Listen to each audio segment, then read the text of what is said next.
kebijakan anti blunder.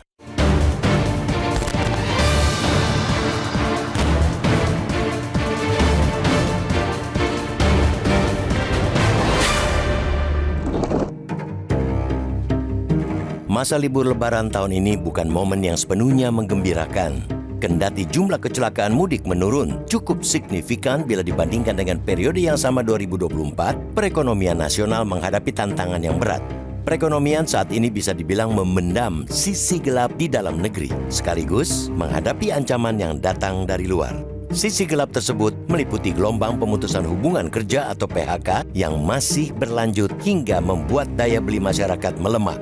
Terbilang memendam karena sisi gelap yang menunjukkan perekonomian nasional tidak baik-baik saja itu cenderung tidak sepenuhnya diakui pemerintah.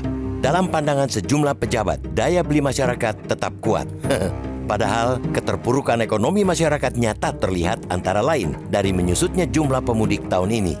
Kementerian Perhubungan mencatat penurunan terjadi di hampir semua moda transportasi. Jumlah pemudik susut hingga 24,34% dari 193,6 juta orang tahun lalu menjadi 146,48 juta orang pada Lebaran tahun ini.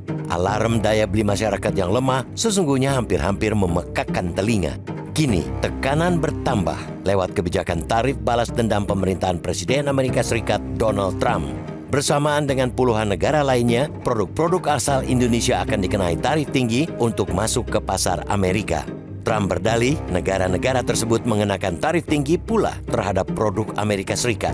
Tidak tanggung-tanggung, Indonesia terkena tarif 32%. Dampak tarif masuk negeri Paman Sam yang tinggi sama sekali tidak bisa dianggap enteng. Apalagi produk-produk utama ekspor Indonesia ke Amerika Serikat didominasi keluaran sektor-sektor padat karya, antara lain terkait tekstil dan perikanan. PHK besar-besaran di depan mata yang ujungnya akan membuat daya beli masyarakat semakin ambles. Ancaman itu disadari investor pasar finansial. Dalam suasana libur Lebaran rupiah ambruk di pasar luar negeri akibat pukulan tarif Trump. Nilai tukar rupiah menembus 17.000 per dolar Amerika Serikat menjadikannya level terendah sepanjang masa. Ambruknya rupiah sangat mungkin diikuti pasar dalam negeri yang baru dibuka esok pasca libur Lebaran. Demikian pula oleh pasar saham yang beberapa bulan ini berulang kali rontok oleh berbagai sentimen negatif dari dalam maupun luar negeri. Untuk saat ini, nyaris tidak ada hal yang bisa memberikan sentimen positif dari domestik bagi investor. Sementara itu, gonjang-ganjing perang dagang di tingkat global yang dipicu kebijakan tarif Trump terus menekan.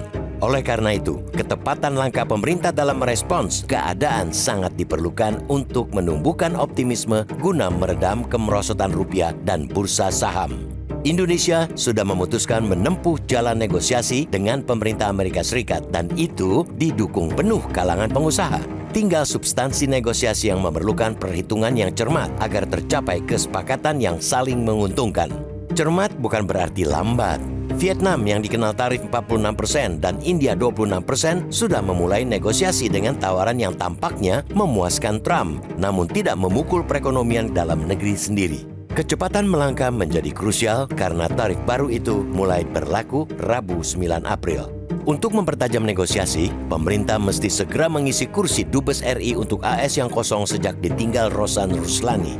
Lebih lanjut, stop mengeluarkan pernyataan-pernyataan tidak perlu atau yang dimaksudkan untuk candaan. Alih-alih menumbuhkan optimisme, pernyataan semacam itu dari pejabat kerap menjadi blunder dan memancing antipati. Kita berharap pemerintah tidak menutup mata dan telinga dari sinyal-sinyal tekanan ekonomi. Dengarkan jeritan masyarakat, simak masukan pelaku usaha, dan perhatikan pendapat publik. Baru dengan begitu, pemerintah bisa melangkah dengan tepat.